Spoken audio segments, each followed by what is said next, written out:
शुभ प्रभात। अगर सुबह सुबह कोई उठकर आपको ये बोले कि $1 की कीमत ₹1 है, तो कैसा लगेगा? सही लगेगा ना? अभी $1 की कीमत कितनी है? 84 रुपए, 82-84 रुपए है। मजेदार यह है कि भारत की मुद्रा जो दुनिया के लिए आदर्श थी, वो भारत की मुद्रा घटकर $1 में 84 रुपए आ रहे हैं। ये बहुत अजीब सी बात है। 15 अगस्त 1947 को ये सारे आंकड़े प्रारंभ हुए, क्योंकि ये केवल आंकड़ों का गेम है, ये माइंड गेम है और कुछ नहीं है। नई तरह से हमको लूटने का और भारत को कर्जदार बनाने का एक अनोखा तरीका था। खुद को झूठा सुपर पावर दिखाने का भी एक तरीका था। हम सुपर पावर कब पता चलेगा? जब व्यक्ति को पता चलेगा कि भाई ये मुद्रा बहुत कम है, तो इससे जो भी बड़े लोग हैं वो सारे सुपर पावर ही हैं। तो केवल माइंड गेम ही था। और हर रोज मुद्रा का अवमूल्यन हो रहा है, यानी पैसा हर रोज गिरता चला जा रहा है। कभी 50 था, $50 का डॉलर होता था, फिर 60 का हो गया, 70 का हो गया, 75 का हो गया। तो ऐसा क्या खराब हो रहा है भारत में जिसके कारण से डॉलर की कीमत बढ़ती जा रही है और रुपए की कीमत घटती जा रही है? ऐसा हो क्या रहा है? लेकिन अगर दूसरी तरफ देखें, यानी मार्केट में शेयर का भी हाल है कि भारत के शेयर भी ऐसे गिरते चले जा रहे हैं, जबकि है क्या? तो गिरते क्यों हैं? तो ये कुछ देशों का भ्रमजाल है। क्या है ये? भ्रमजाल है। केवल ये कुछ देशों का माइंड गेम है। जैसे जुआ में होता है ना, जुआ में जो खेलते हैं, बिल्कुल उसी प्रकार का है। जबकि वास्तव में भारत की जो अर्थव्यवस्था है वो बढ़ती चली जा रही है। दुनिया के देश भारत में इन्वेस्टमेंट करना चाहते हैं। दुनिया के देश भारत से आके दोस्ती कर रहे हैं। यानी पिछले 10 वर्षों से तो हम अलग प्रकार का माहौल देख रहे हैं। सब दोस्ती कर रहे हैं, भारत में इन्वेस्टमेंट करना चाह रहे हैं। भारत की बहुत सारी चीजें विकसित होती चली जा रही हैं। भारत के इंजीनियर्स, भारत के वैज्ञानिक दुनिया के देशों के टॉप जगहों पर हैं। भारत का यानी इतनी अजब गजब बौद्धिक संपदा वाला देश है। भारत के लोगों के कारण से दुनिया प्रगति कर रही है। वह भारत, उसका पैसा गिरता ही चला जा रहा है? तो ऐसी उभरती हुई अर्थव्यवस्था वाला देश भी बढ़ने की जगह गिर रहा है। मतलब कभी भारत आंकड़ों में भारत बहुत पिछले पायदान पर था, बढ़ते बढ़ते बढ़ते बढ़ते आज आंकड़ों में, वास्तविकता तो कुछ और है, आंकड़ों में 5वें पायदान पर है आज दुनिया के अंदर। 5वीं बड़ी अर्थव्यवस्था है। तो 5वीं बड़ी अर्थव्यवस्था यानी भारत अर्थव्यवस्था में ऐसे हो रहा है, पर रुपया फिर भी गिर रहा है। कमाल की बात है। यानी भारत गरीब से गरीब होता चला जा रहा है और अर्थव्यवस्था भारत की बढ़ती चली जा रही है। कोई तालमेल समझ नहीं आ रहा। मतलब एक बहुत बड़ा माइंड गेम ही है। जबकि सत्य कुछ और है। सत्य कुछ और है।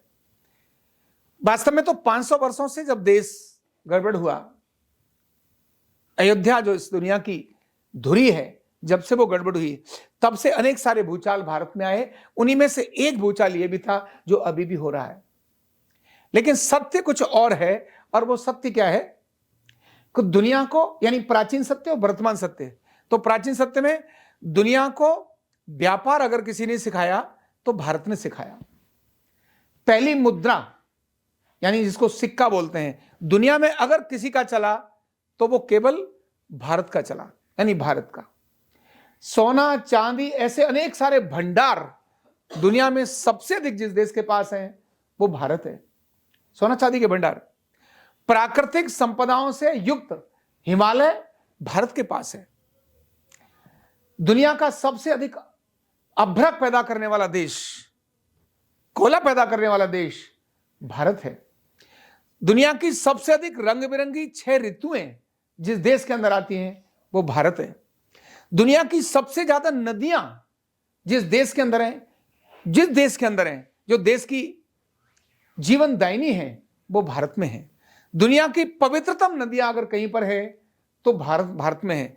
भारत को दुनिया को 0 देने वाला, 1 से 9 तक की संख्या देने वाला, ज्ञान और विज्ञान देने वाला, अर्थशास्त्र कैसे चलाया जाता है, नीति शास्त्र कैसे चलाया जाता है ना, ज्योतिष शास्त्र किस प्रकार से काम करता है, परमाणु शक्ति क्या होती है, ब्रह्मास्त्र क्या होता है, ऐसे सारे ज्ञान देने वाले 4 वेद किसके हैं?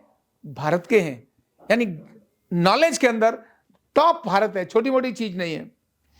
दुनिया के अर्थशास्त्री आज भी अगर गिने जाएं, वो अर्थशास्त्री आंकड़े वाले होंगे, ये शायद मेरा शब्द ठीक ना हो, लेकिन वो आंकड़े वाले, पश्चिम के हिसाब से वाले अर्थशास्त्री फिर भी भारत के ही हैं। जब Y2K की प्रॉब्लम आई थी, इंजीनियर्स को कंप्यूटर्स जब फेल होने लगे थे, तो उनका समाधान सिर्फ भारत के लोगों ने दिया था। दुनिया की टॉप भाषा अगर कहीं है, टॉप भाषा, और वो संस्कृत है, और वो भारत की है। सारे कंप्यूटर संस्कृत को अपनी प्रिय भाषा मानते हैं, क्योंकि बाकी भाषाओं में फॉल्ट हैं, कमियां हैं, केवल संस्कृत एक ऐसी है जिसमें कमी नहीं है। सभी भाषाओं की जननी अगर कोई है तो वो भारत है। कमाल की बात है, जिस देश के अंदर 6.5 लाख गांव, जिस देश के, अर्थव्यवस्था की बात कर रहा हूं, 6.5 लाख गांव जिस देश के आत्मनिर्भर हों, आज भी मोर देन 90% चीजें गांव की गांव में ही पैदा करते हैं। चाहे वो जंगल का गांव हो, चाहे वनवासी हो, चाहे आदिवासी हो, अपने गांव की आवश्यक जरूरतों को गांव ही पूरा कर लेता है। अन्न लेने के लिए नहीं जाता, तेल लेने के लिए नहीं जाता, वस्त्र लेने के लिए नहीं जाता। ये अलग बात है कि डिपेंडेंट बना दिया गया, कुछ वर्षों के अंदर हमारे को परावलंबी बना दिया गया, दूसरों पर निर्भर बना दिया गया, लेकिन भारत ही था ये सारी चीजें पैदा करता था। भारत का किसान, जिसको हम अन्नदाता बोलते हैं, भारत की धरती जो सोना और चांदी पैदा करने वाली है, भारत के धर्म स्थल, जहां पर अभी अयोध्या की बात करें, हजारों करोड़ नहीं लाखों करोड़ रुपए का चढ़ावा तो अभी आ गया। एक एक बंदा जाके सोने की चांदी की झाड़ू दे रहा है, तो कोई मुकुट लगा रहा है। भारत के मंदिर सोने चांदी से भरे पड़े। भारत के घर की हर महिला जिसके पास इतना सोना है, यानी 250 ग्राम सोना तो सरकार कहती है महिला रख सकती है, लेकिन क्या 250 ग्राम सोना ही होगा भारत की महिलाओं पर? तो 1-1 किलो, 2-2 किलो, 5-5 किलो भी भारत की महिलाओं पर सोने चांदी आज भी है दुनिया भारत के अंदर। ऐसा है, भारत के जो धर्म स्थल हैं वो कितने समृद्ध हैं।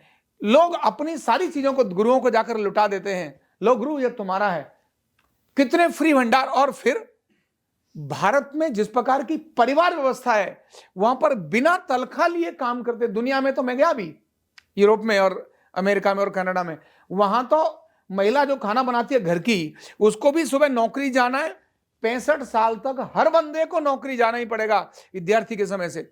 जो ऐसी स्थिति है जिस देश की, जिसके अंदर महिला काम करने वाली तनख्वाह नहीं लेती। आज मैं रोटी बनाऊंगी तनख्वाह दे दो, दादाजी बच्चा खिलाने के लिए तनख्वाह नहीं लेते, तेरे बालक को पाल रहा हूं। आपस में जितना बड़ा समन्वय है, यानी जो भारत इतना समृद्ध है, इतना समर्थ है, इतना ताकत वाला है, इतनी धन संपदा वाला है, इतने रत्न भंडार वाला है। कहते हैं ना, रत्नाकरा द्योतपदाम, जिस भारत के रत्नाकर यानी समुद्र जिसमें से रत्न पैदा होते हैं, वो जिसके पैर धोता हो। कमाल की बात है, ऐसा भारत जो सब प्रकार से वैभव संपन्न हो, उस भारत को गिराकर 8वें नंबर पर कह दिया। केवल एक ही बात, लूटने के नए तरीके, कर्जदार बनाने के नए तरीके। और ये सब घटना कब घटी? 1000 वर्ष से नहीं घटी, ये 15 अगस्त 1947 से, जब इस देश का विभाजन भी हुआ और इस देश में सत्ता का हस्तांतरण भी हुआ। स्वतंत्र नहीं हुआ, सत्ता हस्तांतरण हुई, नए तरीके से लूटने की प्रक्रिया भारत के अंदर लागू कर दी। क्योंकि 15 अगस्त 1947 से पहले तो रुपया ऐसा नहीं था। लेकिन सत्य स्वीकारना पड़ता है। लेकिन सत्य कब स्वीकारना पड़ता है?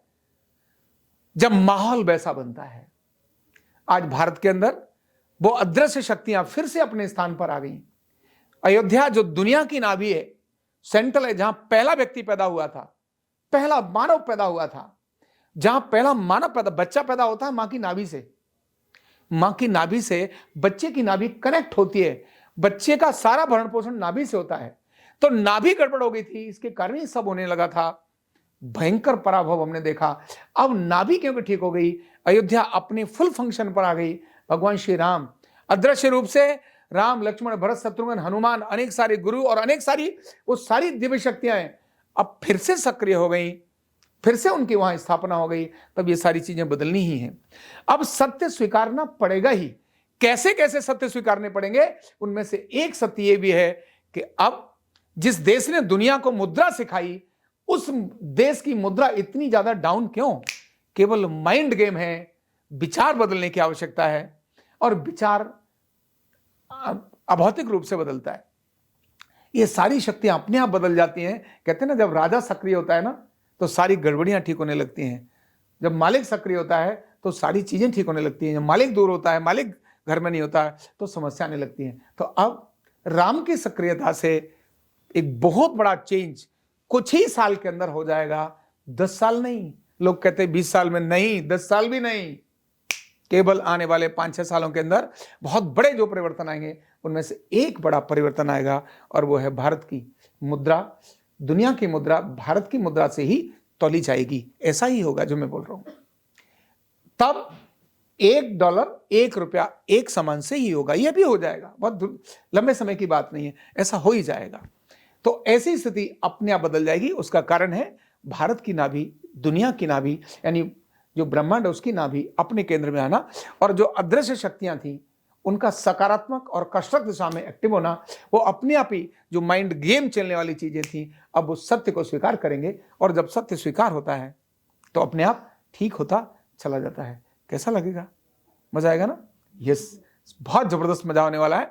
और भारत ही, क्योंकि विश्वगुरु था, है और रहेगा भी, दुनिया का मार्गदर्शन करता था, है और रहेगा भी, क्योंकि यह बना ही प्रकृति में इसी प्रकार से है। इसी सत्य को हमें आगे लेकर जाना है और लोगों को इस बात को बताना भी है। बहुत बहुत धन्यवाद। न्यूरोथेरेपी का कंप्लीट कोर्स सीखने के लिए जुड़िए हमारे ऑनलाइन ट्रेनिंग प्रोग्राम से और जानिए करीब 100 बीमारियों का इलाज बिना दवा और बिना मशीन के। इस न्यूरोथेरेपी ऑनलाइन ट्रेनिंग प्रोग्राम से आप घर बैठे बन सकते हैं गवर्नमेंट सर्टिफाइड न्यूरोथेरेपिस्ट। रजिस्ट्रेशन के लिए नीचे दिए गए नंबर पर अभी कॉल करें। और हाँ, हमारे वीडियो को लाइक करना, शेयर करना और चैनल को सब्सक्राइब करना बिल्कुल भी ना भूलें। धन्यवाद।